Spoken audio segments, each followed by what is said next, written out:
ఎవరిదో తెలుసునా? అది సతీదేవికి సంబంధించిన కపాలము. ఆమెనే తన నోటిలో ముద్ద గలిపి అన్నం పెడుతున్నట్టుగా భావించి భోంచేస్తాడు. ఇటువంటి ప్రియుడు లోకంలో ఎవడైనా ఉన్నాడా? విభూతి గాత్ర స విభు సతీ సంస్కార భస్మనాధత్తే తస్యాహ అస్థిమాలాం. లోకంలో ఆయన అస్థిమాల వేసుకున్నాడు అని అంటారు, అపవిత్రుడు అని అంటారు. అందరూ మరణించిన తర్వాత ఆ ఎముకలను తీసుకుని వెళ్ళి గంగా గోదావరి జాదుల్లో కలుపుతారు. శంకర, ఆ సంస్కారం నీవు చేయవయ్యా అంటే నాకు అవసరం లేదు, నేను ఆ పనిని చేయను అని భావించి దారములతో ఎముకలనన్నిటినీ కూడా ఒక మాలగా చేసుకొని మెడలో వేసుకున్నాడు. ఇంత పిచ్చివాడు, ప్రేమ పిచ్చివాడు లోకంలో ఇంకెవరైనా ఉన్నారు? ప్రేమ భావేన కాలగా మిగిలిపోయినటువంటి ఏ విభూతి ఉన్నదో శ్మశానంలో సతీదేవికి సంబంధించినది. శరీరం అంతా అలుముకున్నాడు. విభూతిని ఎముకలను తీసుకుపోయి గంగలో కలిపిన మా తల్లిదండ్రులను ఉత్తమ లోకాలకు పంపించినాము అని అనుకుంటారు. కానీ ప్రేమ ఉన్నటువంటి శంకరుడు సతీదేవికి సంబంధించినటువంటి ఆ ఎముకలను బయట వారవేయలేదు, గంగలో గలపలేదే అని ఈ మాటలన్నీ రాధాదేవికి చెప్పి రాధతో ఏమన్నాడు అనంటే, న సంవసామి గోలోకే వైకుంఠే. వైకుంఠలోకంలో నేనుండను, కైలాసంలో కూడా నేనుండను, నాకు ఇష్టమైనటువంటిది కాదు. మరి శ్మశానంలో ఉంటావయ్యా నీవు కృష్ణ? ఆ మాట అడగదు రాధాదేవి. రాధాదేవి ఏముంటుంది, నా హృదయంలో ఉంటావు కదా అంటే, న తవ వక్షసి, నీ వక్షస్థలంలో కూడా ఉండను నేను, నీ హృదయంలో కూడా ఉండను నేను. ఎక్కడ ఉంటావు అంటే, సదా శివస్య హృదయే నిబద్ధ ప్రేమ పాశిత. సదా శివుని యొక్క హృదయంలో నేను నివసిస్తాను అని అన్నది రాధాదేవి. అనుకున్నది, ఈ అనంత బ్రహ్మాండాల్లో గోపికాలోలుడైనాడు కృష్ణుడు, గోపికల్లో ఉంటాడు అని అనుకున్నాడు. భాగవతం విన్నప్పుడు మనం ఏమనుకున్నాం? వందే నందవరజ స్త్రీణాం అభీక్ష్ణశః యాసాం హరికథోద్గీతం పునాది. ఇది నిర్ణయం కదా, భాగవతం యొక్క నిర్ణయం కదా. ఎవడి చరణారవిందాల కంటినటువంటి ధూళి వలన ఈ లోకాలన్నీ పవిత్రమైపోతున్నాయో, ఆ గోపికల యొక్క చరణారవిందాల కంటిన ధూళి గొప్పది అని నిర్ణయం చేసినాడు. కానీ కృష్ణ పరమాత్మ ఇప్పుడు ఏం తీర్మానం చేస్తూ ఉన్నాడు అంటే, ఏమి ప్రేమనయ్యా, రాధామాధవుల ప్రేమ ప్రేమనా? కృష్ణుడే నేను భక్తుల యొక్క అస్థిమాలు వేసుకుని తిరుగుతున్నానా? మరణించినటువంటి భక్తుల యొక్క ధూళిని నేను శరీరానికి గాత్రానికి రాసుకుంటూ ఉన్నానా? మరి శివుణ్ణి ప్రేమిస్తూ ఉన్నావు, శివుణ్ణి నిరంతరం నీ హృదయంలో ఉంచుకుంటున్నావు, ఎందుకయ్యా అని అడిగితే కృష్ణుడు అంటాడు రాధాదేవితో, శివుడు ప్రేమించేటువంటి ప్రేమలోని 1000వ వంతు ప్రేమ నాలో ఉన్నా చాలు, నేను నిజమైన ప్రేమికుడరై నిన్ను ప్రేమిస్తానే. రాధాదేవిని నిన్ను ప్రేమించడానికి నేను శిక్షణను తీసుకోవాలి. నాకు సరైనటువంటి గురువు ఎవరు ఈ ప్రపంచంలో అనంటే శివుడు ఒక్కడే. ఎవడు తాను అనుభవాన్ని పొంది ఉంటాడో వాడే సరి అయినటువంటి రీతిలో ఎదుటివానికి చెప్పగలుగుతాడు. ప్రేమ అనుభవాన్ని పొందినవాడు అనంత బ్రహ్మాండాల్లో ఎవడైనా ఉన్నాడారంటే కృష్ణుని యొక్క నిర్ణయంలో ఒక శంకరుడు మాత్రమే. అందుకని శివుని సమీపానికి వెళతాను, ఆయన హృదయంలో నేనుంటాను, నా హృదయంలో ఆయన ఉంటాడు. మేమిద్దరము ఏం చేసుకుంటూ ఉంటాము అంటే ప్రేమ పాఠాలు నేర్చుకుంటూ ఉంటాం. ప్రేమిస్తే ఈ విధంగా ప్రేమించాలి. అందుకని శివుని సమీపంలో నేను ఉంటాను అనేటువంటి ఈ మాటలు అనగానే అప్పుడు రాధాదేవి చకితురాలైపోయినది. అనంత బ్రహ్మాండాల్లో నా ప్రేమను మించినటువంటి ప్రేమ ఒలకబోసేటువంటి వ్యక్తులు ఎవరు ఉండరు అని అనుకున్నాను. అందుకనే గోలోకంలో నాదే ఆధిపత్యం. కానీ గోలోకంలో ప్రేమించి నా ఆధిపత్యాన్ని కైవసం చేసుకొని నేను నా కృష్ణుణ్ణి వశంలో పెట్టుకుంటే ఆ కృష్ణుడు నా దగ్గర ఉండకుండా ఏవైనా జారిపోతూ శంకరుని హృదయంలోకి పోతున్నాడు అంటే ఈనాడు నా గర్వభంగం అయిపోయినది అని ఆమె భావించననేటువంటి ఇటువంటి కథలు, ఇది కేవలం మచ్చుతనకకు మాత్రమే మీకు చెప్పినాను. ఇటువంటి కథలను ఎన్నిటినో చెప్పుతూ, శివునికి సంబంధించిన కథలను చెప్పుతూ ఆ కృష్ణ పరమాత్మ ఈ విధంగా చేసినాడు.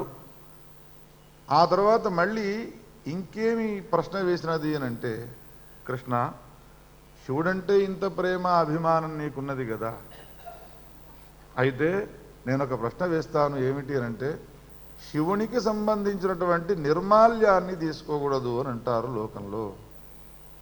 మరంతటి గొప్పవాడు అని నీవు భావించి ఆయన నీవు ఆశ్రయిస్తే మరి శివుణ్ణి పూజించిన తర్వాత శివ నిర్మాల్యం తీసుకోకూడదు అని లోకంలో అంటారు కదా, ఎందుకు? నశస్తం కథముచ్ఛిష్టం బ్రూహి సందేహ భంజన అని శివ నిర్మాల్యాన్ని గురించి ఈ విధమైనటువంటి ప్రశ్న వేసినది. వేస్తే అప్పుడు కృష్ణ పరమాత్మ చెబుతూ ఉన్నాడు రాధాదేవితో, రాధా మాధవులు ఒక్కచోట కూర్చొని ఉన్నారు అని అంటే ఎవరికి సంబంధించిన మాటలు మాట్లాడుకుంటారు? శివునికి సంబంధించిన మాటలే మాట్లాడతారు. శివుడు పార్వతి ఏకాంతంలో కూర్చొని ఉన్నారు అంటే ఎవరికి సంబంధించిన మాటలు మాట్లాడతారు? రాధా మాధవుల యొక్క మాటలే మాట్లాడతారు. మనము గనక ఏకాంతంలో కూర్చున్నామనుకోండి, ఎవరి మాటలు మాట్లాడతాము? వాళ్ళ ఇద్దరి మాటలు మాట్లాడము. లోకానికి సంబంధించి లోకాభిరామం శ్రీరామం. వ్యాసుడు మనకు పురాణాల్లో కథలు చెప్పుతూ మనకు చెప్పే అంశం ఏమిటి అంటే, చెప్పే మాటలు ఏమిటి అంటే, నాయనలారా, అనంత బ్రహ్మాండ జనకులై ఇంకా ఎవరు మమ్మలను స్మరించాల్సిన అవసరం లేదు అని అనుకునేటువంటి వాళ్ళు, ఆ స్థాయికి ఎదిగినటువంటి వాళ్ళే పరస్పరం వాళ్ళు ఈ విధంగా చింతించుకుంటూ ఉంటారు అని అన్న తర్వాత ఇంకా ఈ సంసార చింతన ఎందుకయ్యా మీరు చేయడం? అందుకని ఒకచోట మనం చేరుకున్నాము అని అంటే, వ్యాసుడు భాగవతంలో ఏం చెప్పినాడు కృష్ణుని గురించి, బ్రహ్మ వివర్తంలో ఏం చెప్పినాడు, కూర్మ పురాణంలో ఏం చెప్పినాడు అని 18 పురాణాల్లో ఉన్నటువంటి మాటలు ఆడుకుంటూ కూర్చుంటే సమయం సరిపోతుందా మనకు? ఒక భాగవతంలో ఉన్న కృష్ణుని కథలు విని చింతించుకునేందుకే మనకు సమయం. అయ్యో అప్పుడే 4 అయిపోయినది, అప్పుడే 8 అయిపోయినది అని మనం పరిగెత్తాల్సినటువంటి అవసరం ఉంటే, 18 పురాణాలకు సంబంధించిన కథలు విన్న తర్వాత ఒకవేళ మనం చింతించవలసి వస్తే, భగవత్ చింతనం చేస్తూ ఉంటే మన జీవితం ఎంత ధన్యమైపోతుంది. అప్పుడు ఏమన్నాడు అంటే కృష్ణుడు రాధాదేవితో చెప్పుతూ, రాధే, ఒకనాడు శంకరుడు కైలాసంలో పార్వతీదేవి లేని సమయంలో ఎవరో వచ్చి ప్రసాదాన్ని ఇవ్వగానే నారాయణమూర్తి ప్రసాదాన్ని భక్షించినాడు. నారాయణమూర్తికి సంబంధించినటువంటి ప్రసాదము తన చేతిలో పడగానే ఎక్కడ లేని వైబ్రేషన్స్ వస్తాయన, ఎక్కడ లేని ఒక దివ్యానుభూతి. ఆ అనుభూతి చెప్పడానికి వీల్లేదు. అబ్బా, నారాయణమూర్తి ప్రసాదమా ఇది అని గౌరవంగా ఆ ప్రసాదాన్ని స్వీకరించి ఒక్క రేణువంతా కూడా నేలపైన పడకుండా ప్రసాదాన్ని భక్షించినాడు. బయట ఉన్న ప్రసాదాన్ని చూస్తేనే, నారాయణమూర్తి ప్రసాదాన్ని చూస్తే చకితుడైపోతాడు. నోట్లో పడ్డ తర్వాత ఆనందం అతిశయం అవుతుంది. ఆయనకు ఆనందం అతిశయమైన, కోపము బాగా వచ్చిన ఒక పని చేస్తాడు. ఏమిటి? నాట్యం ఆడతాడు. ఆనంద తాండవం చేస్తూ ఉన్నాడు తైతగా అనుకుంటూ. ఇంతలో చలికెత్తలతో అరణ్యానికి వెళ్ళినటువంటి ఆమె పూలు తిప్పుకొని రాగానే ఇంత ఆనందపడుతున్నాడు శంకరుడు. ఏమిటి ఆనందానికి కారణం? పోయి ఆయన అడగరాదమ్మా అని అంటే, అబ్బో ఇప్పుడు నాట్యం ఆడే సమయంలో ఆయన దగ్గరికి నేను వెళ్ళలేను అంటుంది. మీరు చెప్పండి అంటే ద్వారపాలకులు అన్నారు, ఎవరో వచ్చి విష్ణుమూర్తికి సంబంధించిన ప్రసాదాన్ని పెట్టినారు ఆయన చేతుల్లో. ఆయన ఆనందానికి అవధులు లేకుండా పోతున్నది. ఆడినాడు ఆడినాడు ఆడినాడు, అలసిపోయినాడు. అప్పుడు పార్వతీదేవి సమీపానికి వెళ్ళి కోపముగా చూస్తున్నది. ఎందుకు కోపంగా చూస్తున్నావు నన్ను అంటే, ఇంత ఆనందాన్ని కలిగింపజేసినటువంటి ప్రసాదాన్ని నీ ఒక్కడవే తిన్నావు. నాకంటూ ఒక ప్రేయసి ఉన్నది. ఏది వచ్చినా కానీ ప్రేయసీ ప్రియులు పంచుకుంటారు కదా, భార్యాభర్తలు పంచుకోవాలి కదా. ఏది ఆ ప్రసాదం కొంచెం నాకు పెట్టు అన్నది. అనగానే శంకరుడు ఎక్కడ పెడతాడు? ఉంటే కదా. ఇసుక రేడు అంతా కూడా ఆమె కోసం, నాకంటూ ఒక భార్య ఉన్నది, ప్రేయసి ఉన్నది, అంటే పిచ్చిగా ప్రేమించినటువంటి ఒకటి ఉన్నది, దానికి ఇవ్వాలనేటువంటి జ్ఞాపకం లేదు, అది వివశుడైపోతాడు కదా దాన్ని చూడగానే. పార్వతి ఏమనుకోకే, ఆ ప్రసాదాన్ని అంతా నేనే తిన్నాను అన్నాడు. ఏ ప్రసాదమును తినడం వల్ల ఇంత ఆనందానుభూతి నీకు కలిగినదో ఆ ప్రసాదం లేకుండా చేసినావు కాబట్టి ఈనాటి నుండి నీ ప్రసాదాన్ని ఎవడు తిన్నా వాడు కుంభీపాకాదు నరకాల్లో పడుగాక అని శాపం పెట్టినది. శివుని యొక్క ప్రసాదాన్ని లోకంలో ఎవడైనా తీసుకుంటే చూడండి ఎటువై మళ్ళా మన మీదకే వచ్చినది. అత్త మీద కోపము దుత్త మీద తీసినట్టుగా. ఏమమ్మా పార్వతి, నువ్వు శివుణ్ణి శపించక శివుని ప్రసాదాన్ని తీసుకునేటువంటి శివభక్తులను ఎందుకు ఆ ప్రసాదానికి దూరం చేసినావు అంటే, శివుడు అంటే ప్రేమ కదా, అందుకని ఆయనేమీ అనదు. భక్తులు తన ప్రసాదాన్ని తీసుకోకపోతే భగవంతుడు బాధపడతాడు. ఆ విధమైనటువంటి బాధ ఆయనకు వచ్చినా పర్వాలేదు అని ఈ విధమైన శాపం పెట్టినది. అద్య ప్రభృతియే లోకాః నైవేద్యం భుంజతే తవాతే జన్మైకం సారమేయా భవిష్యంచేవ భారతే. శంకరుడు ఓదార్పు మాటలు చెప్పినాడు.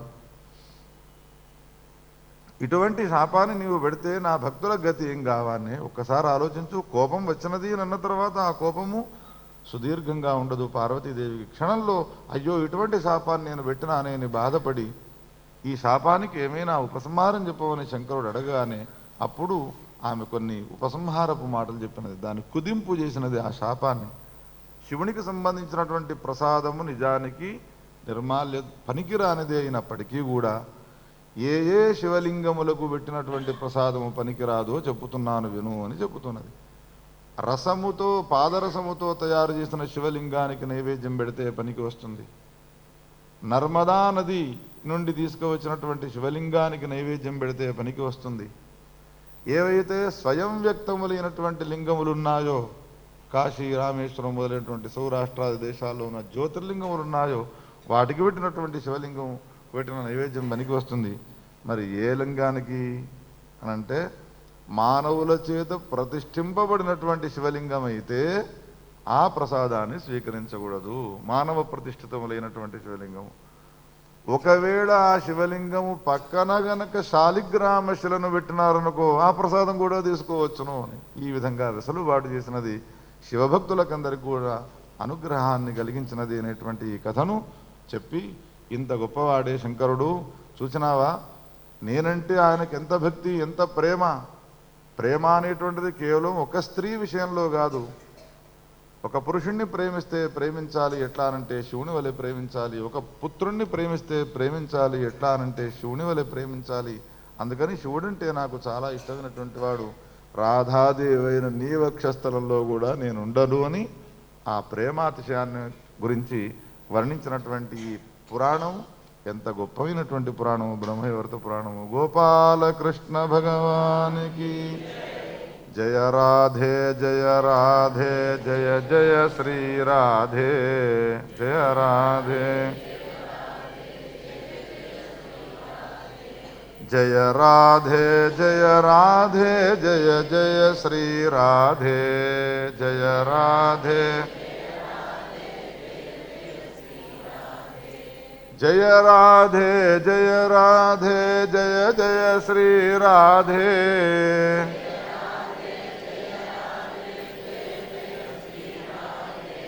జయ రాధే జయ రాధే జయ జయ శ్రీ రాధే జయ రాధే జయ రాధే జయ రాధే జయ జయ శ్రీ రాధే